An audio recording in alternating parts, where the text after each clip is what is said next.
여러분, 사업을 운영하시면서 혹시 모를 상황에 대비하는 지혜. 오늘 로뱅크 팟캐스트에서 제대로 얻어가실 겁니다.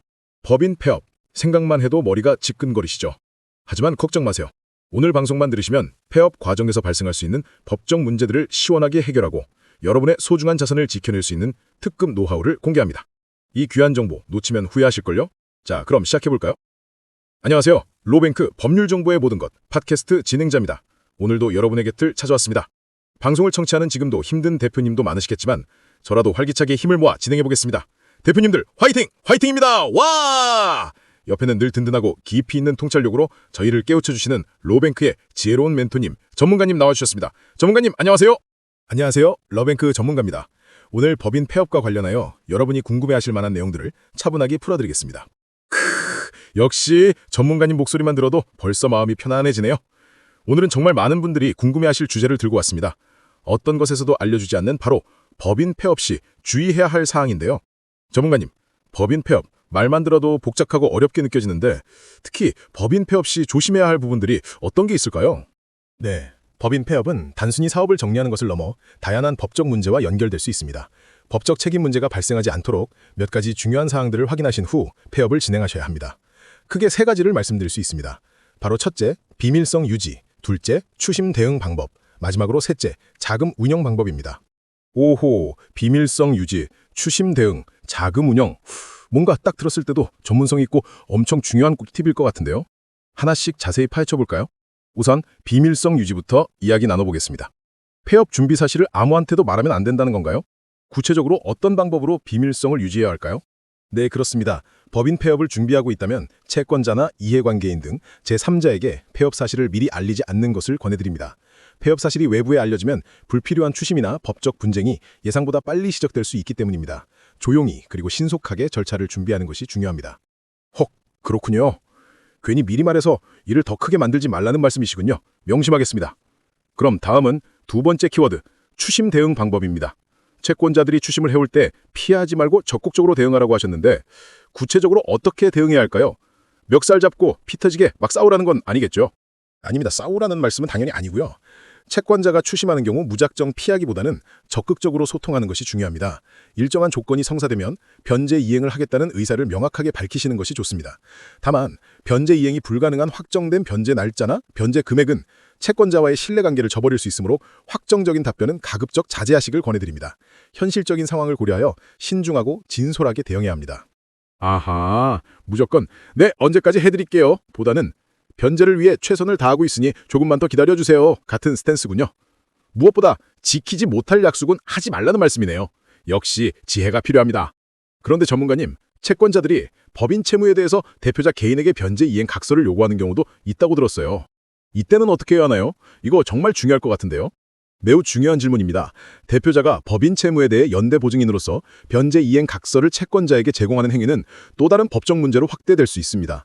이 경우 대표자 개인의 재산뿐만 아니라 가족에게도 피해가 갈 수 있기 때문에 대표자 개인의 서명이나 도장 날인하는 행위는 절대로 금지됩니다.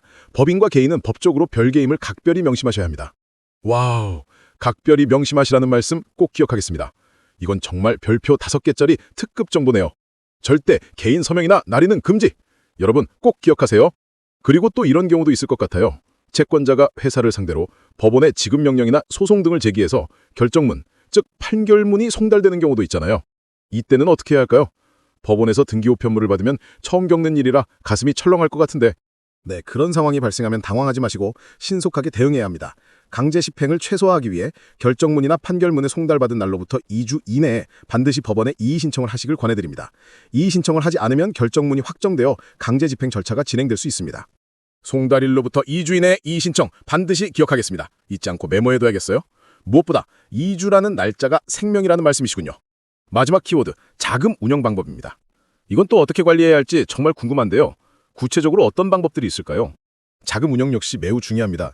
법인 계좌에 운영 자금이 남아있거나 매출 채권 입금이 예정되어 있는 경우 가급적 대출이 없는 은행 계좌나 신규 계좌를 개설하여 운영 자금을 관리하시길 권해드립니다. 대출이 없는 은행 계좌나 신규 계좌. 왜 꼭 이렇게 해야 하는 건가요? 기존 주거래 통장에 자금을 계속 운영하면 어떤 문제가 발생할 수 있나요? 그냥 쓰던 통장 쓰면 편하잖아요. 괜히 귀찮아세요. 기존 대출은행의 주거래 통장에서 자금을 계속 운영하게 되면 문제가 발생할 수 있습니다. 만약 대출금, 카드 대금, 세금 등의 연체가 발생한 경우 은행 계좌에 보유한 예금의 출금이 제한되거나 예금과 대출금을 상계 처리하는 예다 상계가 될 수 있습니다. 이는 사실상 자금 동결로 이어져 필요한 자금을 제때 집행하지 못하여 폐업 준비에 큰 차질을 빚을 수 있습니다. 으악, 출금 제한, 예다 상계. 이름만 들어도 무시무시하네요. 소중한 자금이 묶여버릴 수 있다는 거군요. 그러니까 반드시 우선적으로 집행하여 자금을 보다 안전한 은행 계좌에서 관리하는 것이 현명하다는 말씀이시군요. 중요한 꿀팁이네요. 전문가님, 오늘 정말 주옥 같은 정보들을 많이 알려주셨습니다. 법인 폐업이라는 무거운 주제를 이렇게 명쾌하게 풀어주시니 속이 다 시원하네요. 저의 설명이 여러분께 도움이 되셨기를 바랍니다. 폐업은 결코 쉬운 결정이 아니지만 현명하게 준비한다면 불필요한 위험을 줄일 수 있습니다.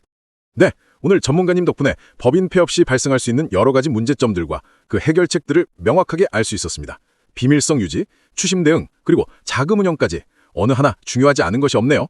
여러분, 오늘 로뱅크 팟캐스트에서 알려드린 정보들은 법인 폐업을 고려하시는 많은 분들에게 큰 도움이 될 것이라고 생각합니다. 하지만 기업마다 처한 환경과 상황은 모두 다를 수 있습니다. 오늘 드린 말씀은 일반적인 가이드라인이네요. 여러분의 개별 상황에는 조금 다른 접근 방식이 필요할 수도 있습니다. 그러므로 더욱 전문적이고 맞춤화된 상담이 필요하다고 느끼신다면 주저하지 마시고 로뱅크에 전화 예약 후 상담을 요청해 주시기 바랍니다. 전문가의 도움을 받는 것이 가장 현명한 방법이라는 사실 잊지 마세요. 저희 로뱅크는 언제나 여러분의 곁에서 든든한 법률 조력자가 될 것입니다. 다음 시간에도 유익하고 알찬 정보로 돌아올게요. 로뱅크는 항상 대표님들을 응원합니다. 법률 정보의 모든 것. 다음 주에 만나요. 안녕.